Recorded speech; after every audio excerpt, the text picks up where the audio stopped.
Aastaid ja aastaid on vanalinna elanikud kurtnud, et lõbustusasutustest tulev tümakas imbub nende koduseinte vahele, imbub lausa patjade alla nii, et magada pole võimalik kuni varajaste hommikutundideni. No täna astus linn koos meelelahutuse ärimeestega edasi suure sammu, kui allkirjastas hea tahte kokkuleppe. Nüüd on kogu lootus selle peal. Et on olnud ka heatahtlikke ettevõtjaid, kes on natuke midagi ette võtnud, aga on olnud ka palju neid, kelle tõttu vanalinna elanikud ei ole saanud aastaid ja aastaid just müra reostuse pärast magada. Et me kordame taas, et vanalinna elanikuna, et inimeste vastu ei ole kellelgi mitte midagi, see on loomulik elu vanalinnas, aga just see läbikumav tümakas, mis meie magamistubadesse kostub, on hoidnud meid aastaid üleval.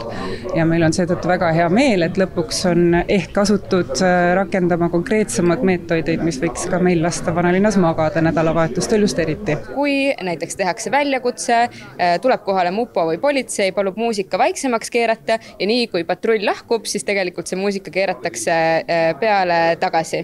See on pahatahtlik ja see on probleem. Kõige rohkem väljakutseid tuleb teatud lokaalidesse Sauna tänaval, teatud lokaalidesse Viru tänaval. Aga tõesti need ettevõtted, kes siis pahatahtlikult jätkavad rikkumisi, nemad tõesti võivad arvestada sellega, et siis nende majandustegevust on võimalik edaspidi piirata. Klubi Hollywood ja Venus juhid kinnitavad, et erimeetmetega on kokku puututud juba koroona-ajast ja tegelikult tänane leppe meeste jaoks midagi uut ei olnud. Et ettevõtjad on ju tegelikult, nende ettekirjutuste või mis iganes seaduste muudatuste järgi oma asju seadnud juba aastaid tagasi, et nüüd siis lõpuks on leitud see võimalus hakata ka nendega tegelema päriselt. No kuidas teile tundub? Mulle tundub täpselt samamoodi, et tegelikult on mingid piirangud juba COVID-i algusest saadik meil siin.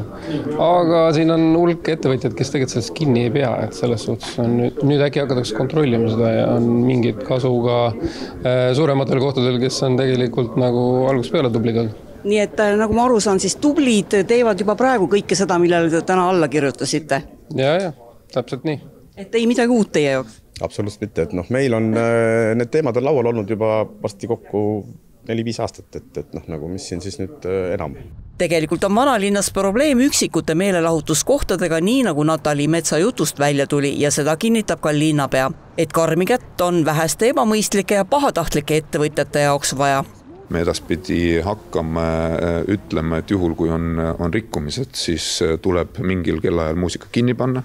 Me saame keelata ka alkoholimüügi teatud kellaajast juhul, kui on need rikkumised jätkuvad. Me saame tegelikult vaadata, et kui mõnes hoones opereeritakse väga palju muusikaga kohta, aga hoone ehituslikult ei vasta nendele tingimustele, näiteks seal pole heliisolatsiooni, siis edaspidi me saame kasutusloa täpsustusega selle kas ära keelata või siis öelda, et selleks, et seal sellist kohta pidada, tulebki investeerida heliisolatsiooni. Nii et need erinevad meetmed, mis me oleme siin läbi töötanud juriidiliselt, et neid me hakkame nüüd rakendama alates tänasest päevast.